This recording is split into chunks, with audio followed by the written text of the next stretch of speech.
Bom dia, meu irmão. Bom dia, minha irmã. Graça e paz a todos. Mais uma vez é uma honra e um prazer estar aqui, tendo a oportunidade de ministrar a palavra do Senhor aos irmãos. Amém? Nessa manhã nós estaremos estudando um assunto muito importante, né? A qual está nas Sagradas Escrituras, localizado no Salmo 42. E o tema da ministração de hoje é sobre a esperança no Senhor. Então abra comigo, né, a sua Bíblia no Salmo 42. Amém? Você já abriu? Vamos ler a palavra do Senhor. Como suspira a corça pelas correntes das águas, assim por ti, ó Deus, suspira minha alma. A minha alma tem sede de Deus, do Deus vivo. Quando irei e me verei perante a face de Deus? As minhas lágrimas têm sido meu alimento dia e noite, enquanto me dizem continuamente: o teu Deus, onde estás? Lembro-me dessas palavras, e dentro de mim se derrama minha alma, de como eu passava com a multidão de povo e os guiava em procissão à casa de Deus, entre gritos de alegria e louvor, multidão em festa. Por que está batida a minha alma? Por que te perturbas dentro de mim? Espera em Deus, pois ainda o louvarei. A Ele, meu auxílio e Deus meu. Sinto abatido dentro de mim a minha alma. Lembro-me, portanto, de ti nas terras do Jordão e no Hebrom e no outeiro de Mizar. Um abismo chama outro abismo, ao fragor das tuas catadupas. Todas as tuas ondas e vagas passaram sobre mim. Contudo, o Senhor, durante o dia, me concede a sua misericórdia. E à noite comigo está o seu cântico, uma oração, Deus da minha vida. Digo a Deus, minha rocha, por que te olvidaste de mim? Por que hei de andar eu lamentando sobre a opressão dos meus inimigos? Esmigalham-se-me-ei os ossos, quando os meus adversários me insultam, dizendo: o teu Deus onde está? Por que está abatida a minha alma? Porque te perturbas dentro de mim. Espera em Deus, pois ainda o louvarei. A Ele, meu auxílio e Deus meu. Amém? Vamos fazer uma breve oração. Feche seus olhos comigo. Senhor nosso Deus amado, nessa manhã, Senhor, nós estamos aqui reunidos como teu povo, para refletir sobre a tua palavra. Te pedimos, Senhor, fala mais uma vez conosco, que saímos aqui alimentados pelo pão do céu. Nós pedimos a tua bênção e a tua ajuda, em nome de Jesus. Amém. Então, irmãos, segundo alguns biblistas, esse texto relata o exílio do rei Davi, né, em terra estrangeira, enquanto fugia de seu filho Absalão, que queriam matar. E nesse período, Davi ele experimentou muitas aflições. Foi jurado de morte, foi traído por aqueles que ajudou, caluniado e acusado, e até foi acusado de ser abandonado por Deus, né, e de ter abandonado a Deus. E ele expressou na angústia da sua alma através dessa analogia da corça, né? Uma corça cercada por cães desejando água e não podia chegar até essas águas. E no Salmo 63, versículo 1, ele usa uma analogia semelhante. Ele diz: ó Deus, tu és meu Deus forte, eu te busco ansiosamente, a minha alma tem sede de ti, meu corpo te almeja, como terra árida exausta sem água. Então a corça, ele é um tipo de cervo, é um animal silvestre, né, que precisa de água para sobreviver. E nós, assim como a corça precisa de água, nós precisamos da água viva, nós precisamos de Deus, né, para a nossa sobrevivência espiritual. E o autor, ele não apenas tolera a presença de Deus, né, mas ele busca intensamente. Né, você pode ver como alguém que está morrendo de sede no meio do deserto, essa é a sede do salmista por Deus. Né?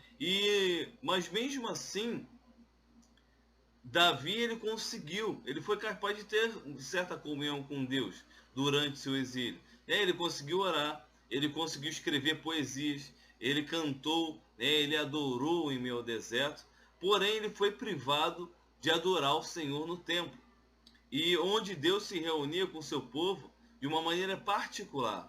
E como resultado dessa privação, né, e da constante zombaria dos seus inimigos, que sempre perguntavam para ele onde está o seu Deus, a alma de Davi estava profundamente angustiada.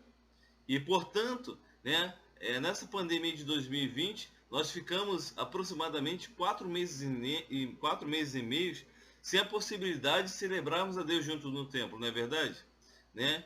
E durante esse período, você se viu como Davi. Nós nos vimos como Davi, né? Nesse período que nós queríamos ir para a igreja, que nós ficamos sem saber quanto tempo duraria essa pandemia, quanto tempo nós ficaríamos privados de estar em comunhão com nossos irmãos ali no templo do Senhor, né? Que é algo maravilhoso, que é algo tremendo, a qual a palavra de Deus diz: quão bom e quão suave é que os irmãos estejam em união. Então, nós fomos privados, né, esse ano de 2020, né, por um longo período de estar junto com os irmãos. E isso certamente causou agonia em todos nós. Não é verdade? Né? Você ficou assim como eu, sedento por saber quando é voltar ao cultos presenciais, né? Sedento por estar em comunhão com os irmãos. Todos nós, né, fomos alimentados pela palavra do Senhor através dos canais de tecnologia, né, através da ministração da palavra, dos louvores, dos cultos virtuais, né, da escola bíblica, da escola dominical virtual, né. Graças a Deus não nos faltou alimento espiritual, mas mesmo assim é diferente. Não é algo completo, né? A comunhão é algo muito importante para nós, seres humanos. Somos carentes de toque, somos carentes de um olhar, somos carentes de um perguntar, de uma conversa pessoal, né? Por mais que a tecnologia facilita e bastante, imagina, né, se não tivéssemos como seria hoje em dia, mas o toque pessoal, né, o toque presencial, né, o virtual continua sendo real. Pelo fato de ser virtual não quer dizer que não é real, mas o toque, o presencial realmente é inigualável, não tem como se comparar, né?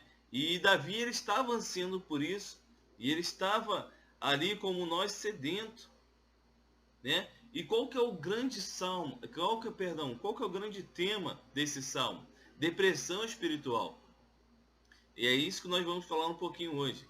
E o texto põe claramente uma profunda amargura de espírito, né, que o salmista estava vivendo naquele momento. E quantos de nós esse ano não vivemos profundas amarguras de espírito? Né? Quantos de nós não flertamos com a depressão?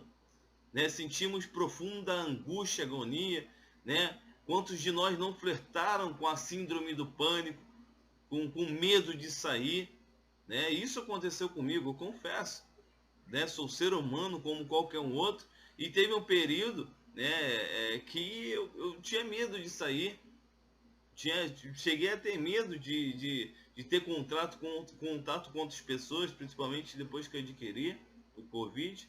Então, realmente, né, tem sido um ano muito difícil.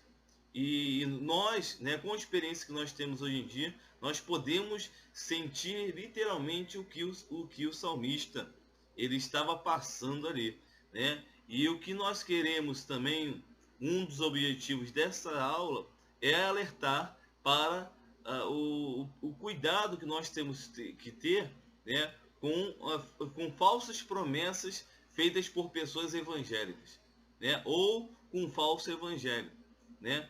Para muita gente diz que a vida do crente é só vitória, que a vida do crente não tem depressão, que a vida do crente não passa por lutas, né? Tem muitas teologias erradas dizendo que se o crente ele está passando por um momento de tristeza prolongada é porque tem pecado, né? Aquele mesmo pensamento que os amigos de Jó utilizaram, né? Jó, se essa desgraça está acontecendo na sua vida, é porque você está em pecado. Tem alguma coisa errada, Jó? Isso não é de Deus, isso não é normal para a vida de um cristão passar por essa luta toda. Então, infelizmente, tem muita gente propagando esse tipo de mensagem, né? Um evangelho que não tem sofrimento, que não passa pela angústia e pela dor, né? Um crente que é sobre-humano, que não fica doente, que não perde o emprego, né? Que não passa por momentos de lutas e de provações, né? Então, a palavra de Deus, tanto os Salmos quanto a própria caminhada, né, do Senhor Jesus através dos evangelhos, nós podemos ver claramente momentos de muita angústia, tristeza, né? E o salmista ele diz que constantemente os seus inimigos questionavam: onde está o seu Deus? E nós podemos fazer uma comparação desse momento com o próprio Jesus no deserto. Jesus, lembra de Jesus, da tentação de Jesus no deserto? Ele acabou de ser batizado, os céus se abriram, né? Deus, a pomba, a presença do Espírito Santo no formato de uma pomba desceu sobre a vida dele e veio dos céus uma voz dizendo: esse é o meu filho amado, a qual eu me alegro. E aí Jesus foi transportado pelo Espírito Santo para o deserto para ser tentado. E ele nessa tentação, toda a tentação que Satanás fazia a Jesus, ele perguntava: se tu és filho de Deus, transforma essa pedra em pão. Se tu és filho de Deus, se tu és filho de Deus. Então todo o tempo Jesus, logo após ter vivido essa experiência, Satanás estava tentando colocar em dúvida, né, se ele realmente era filho de Deus. E você imagina uma pessoa passar fome, né, 40 dias e 40 noites. Jesus passou fome. E quantos de nós, né, por um período da vida, não fomos privados de alimento? E quantos de nós não podem dizer que realmente passaram fome? Jesus passou fome. E nem por isso ele deixou de ser filho de Deus, e nem por isso ele deixou de ser amado. Então eu quero dizer para você, meu irmão, minha irmã, se você está passando por um momento de provação, de privação financeira muito rigorosa, se você está passando por um momento de crise, se você está passando por um momento de enfermidade, tá? Não desista. Não acredite na voz da serpente, que diz que você não é filho de Deus, que você não é uma filha de Deus, que você não é amado. Você é amado, você é amada, você é um filho de Deus, você é uma filha de Deus. E em Cristo Jesus, nós somos mais do que vencedores. Amém? Você recebe essa palavra sobre sua vida? Em Jesus nós somos mais do que vencedores. Então não aceite essa palavra de derrota, né? A luta é passageira, as provações são momentâneas. O deserto tem início, meio e fim, mas a glória é eterna. Mas as promessas do Senhor, as palavras do Senhor são palavras de vida eterna. Então se agarre nessas palavras, se agarre nessa esperança. E muito interessante nesse texto, que nós podemos ver claramente que o salmista, ele se viu em um conflito entre sentimentos, né? Aqui no versículo 6 ele diz: sinto abatida dentro de mim a minha alma, e as suas convicções, né? Lembro-me, portanto, de ti, no mesmo verso. Quando ele focava a sua circunstância, ele se sentia como alguém sendo, martelado pela força de uma grande catarata, ou de uma grande onda batendo sobre ele. Está lá no versículo 7. Mas ele conseguiu acalmar sua alma quando ele olhava para Deus e orava, no versículo 8. Então a gente vê essa luta constante, né? Essa parte que às vezes, né, nós estamos abatidos, e aí nós lembramos do Senhor, e nós ministramos a nossa própria alma e falamos: confia no Senhor, confia na sua palavra, ó minha alma. Lembra-te das promessas do Senhor, lembra-te de quanto Deus te ama. Então nós nos auto-ministramos. E aí nos dá um ânimo. E novamente, né, aquele sentimento de tristeza e abatimento. E nós novamente, né, através da unção do Espírito Santo, somos ministrados pelo Espírito Santo. E muitas vezes na nossa própria interior, nossa própria consciência, né, através de uma autorreflexão. E nós passamos por essa oscilação. E diante das perseguições e das acusações do inimigo, né, o autor do Salmo ele foi sincero a admitir a dificuldade dele. Né? E ele sentiu-se solitário, ele sentiu abandonado por Deus, está lá no versículo 9.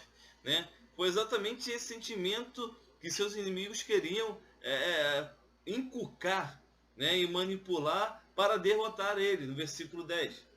Mas quando os adversários toda vez perguntavam para ele, chegavam assim: o teu Deus onde é que está? E esse servo respondia com o próprio refrão, né, de confiança, que está lá no versículo 11.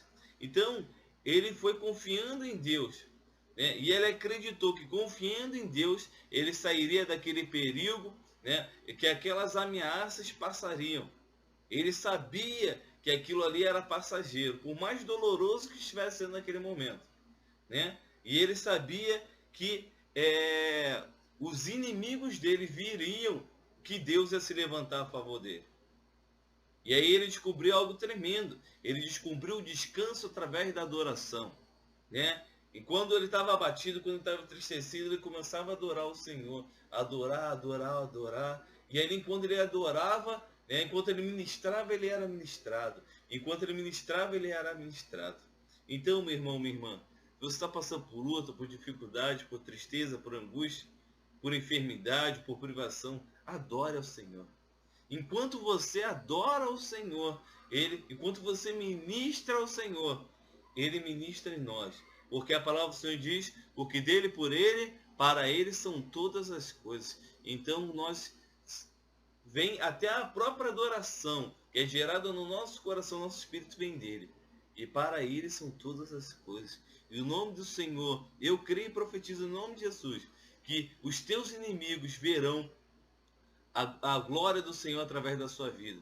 Os teus inimigos verão, né, o quão grande será o livramento do nosso Deus, que o nosso Deus dará a você e dará a nós, a mim e a nós. Amém? Então o nome do Senhor será glorificado nessa luta, nesse momento de provação que você está passando. Por mais que muitos possam dizer, não tem jeito, não vai resolver, não tem mudança, esse quadro já era, esse fim já tá traçado. Não, a última palavra é do Senhor. Então declare aí na sua casa, declare a última palavra do Senhor, a última palavra sobre a vida do meu esposo, sobre a vida da minha esposa, sobre a vida dos meus filhos, sobre a minha vida, sobre o meu casamento, sobre a minha vida profissional, sobre o meu estado de saúde, sobre a minha vida espiritual, a última palavra do Senhor, eu ainda o louvarei. Creia o que a palavra do Senhor diz, que aquele que começou a boa obra é fiel e justo para completá-la até o dia da vinda de Cristo. Aquele que é fiel e justo. Aquele que começou a boa obra, que é o próprio Deus, ele irá completá-la. Por mais que você não veja nesse momento.